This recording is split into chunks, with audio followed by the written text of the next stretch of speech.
নমস্কার বন্ধুরা, রাখি অফিসিয়াল চ্যানেলে আপনাদের সকলকে জানাই অনেক স্বাগত। আশা করি ঈশ্বরের কৃপায় আপনারা সকলে ভালো আছেন এবং সুস্থ আছেন।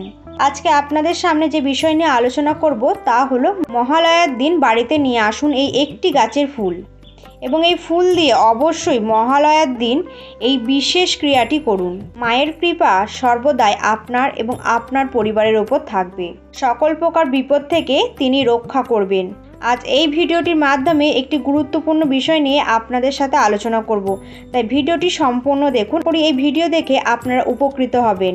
এই গাছটির অলৌকিক ব্যবহার সম্পর্কে আশা করি অনেকেই জানেন এবং আপনারা নিশ্চয়ই জানেন এমন কোনো দেবদেবী নেই যার পূজায় এই গাছের ফুল ব্যবহার করা হয় না। আসলে এই গাছকে বলা হয় শিব এবং শক্তির প্রতীক। জ্যোতিষশাস্ত্র এবং সনাতন ধর্ম অনুযায়ী এই গাছের ফুল এবং মূল যদি বিশেষ বিশেষ দিনে ব্যবহার করা হয় তাহলে তার অলৌকিক ক্ষমতা বহু গুণে বৃদ্ধি পায়। যেমন ধরুন সূর্যগ্রহণের দিন, চন্দ্রগ্রহণের দিন বা যে কোনো অমাবস্যা অথবা বিজয়া দশমীর দিন, এই সমস্ত বিশেষ বিশেষ দিনে এই অপরাজিতা গাছের ফুল এবং মূল যদি আপনি সঠিকভাবে ব্যবহার করতে পারেন তাহলে নিশ্চিত রূপে আপনি আপনার সমস্ত রকমের বাধা কাটিয়ে উঠতে পারবেন। বন্ধুরা, আপনারা নিশ্চয়ই জানেন এই বছর 1431 বঙ্গাব্দে 2024 সালে এই মহালয়া অমাবস্যা পড়েছে আগামী 15ই আশ্বিন 2রা অক্টোবর বুধবার দিন। এই অমাবস্যা তিথি শুরু হচ্ছে আগের দিন 14ই আশ্বিন মঙ্গলবার রাত্রি 9:06 থেকে আর থাকছে পরের দিন 15ই আশ্বিন বুধবার। একদিকে এটি যেমন মহালয়ার অমাবস্যা অর্থাৎ পিতৃপক্ষের অবসান হয়ে দেবীপক্ষের সূচনা হয়, পাশাপাশি এরই সাথে একটি গুরুত্বপূর্ণ বিষয়, মহালয়ার দিনে এই বছর সূর্যগ্রহণ সম্পন্ন হচ্ছে। ফলে নানান দিক থেকে এই অমাবস্যার গুরুত্ব আর 5টি অমাবস্যার থেকে অনেক বেশি। তাই এই মহালয়া অমাবস্যায় এই অপরাজিতা গাছের ফুল এবং মূলে বিশেষ রূপের ব্যবহার আরও বেশি শক্তিশালী এবং কার্যকারী হয়ে থাকে। দীর্ঘদিনে আটকে থাকা কাজ খুব দ্রুত সম্পন্ন হয়ে যায়, পাশাপাশি পারিবারিক অশান্তি থেকেও সহজেই মুক্তি মেলে।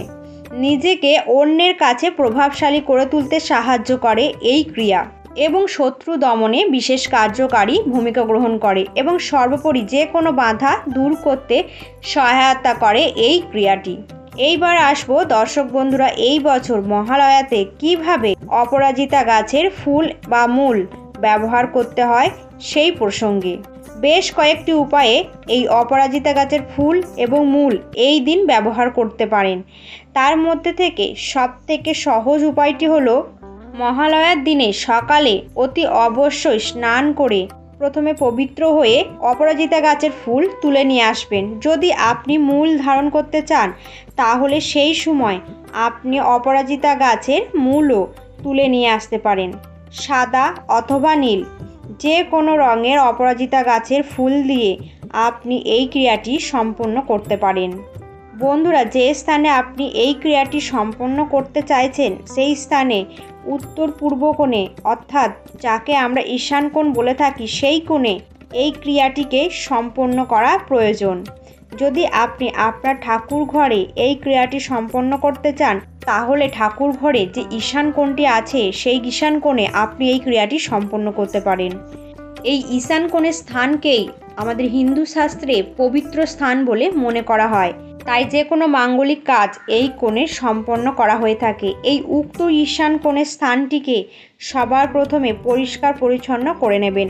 তারপর উক্ত স্থানে একটি জলচৌকি বা একটি উঁচু বেদি করে তার ওপর একটি লাল কাপড় দিয়ে মা দুর্গার একটি প্রতিমার ছবি বা মূর্তি স্থাপন করবেন।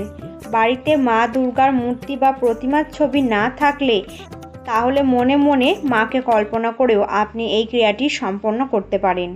মহালয়া দিনে অপরাজিতা ক্রিয়াটি সম্পন্ন করার জন্য উক্ত স্থানে সবার প্রথমে একটি প্রদীপ এবং ধূপকাঠি জ্বালিয়ে দেবেন।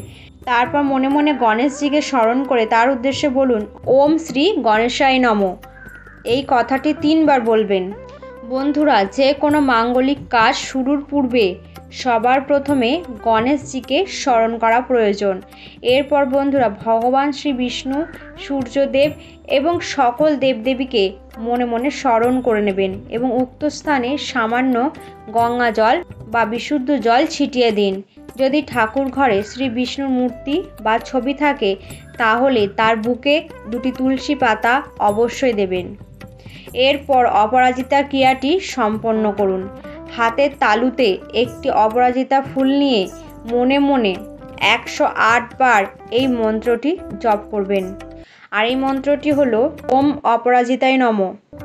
এই মন্ত্রটি 108 বার জপ করার পর উক্ত ফুলটি আপনি মায়ের পায়ে স্পর্শ করাবেন। যদি আপনি এই দিন অপরাজিতা গাছের মূল ধারণ করতে চান তাহলে সবার প্রথমে উক্ত মূলটিকে কাঁচা দুধ এবং গঙ্গা জল দিয়ে শুদ্ধ করে নেবেন। তারপর ঠিক একইভাবে হাতের তালুতে উক্ত অপরাজিতা গাছের মূলটিকে নিয়ে মনে মনে 108 বার ওম অপরাজিতায় নমঃ এই মন্ত্রটি জপ করবেন। তারপর উক্ত মূলটিকে মায়ের পায়ে স্পর্শ করিয়ে সেই মূলটি আপনি আপনার কোমরে বা হাতে ধারণ করুন। ছেলেদের ক্ষেত্রে ডান হাত এবং মেয়েদের ক্ষেত্রে বাম হাত।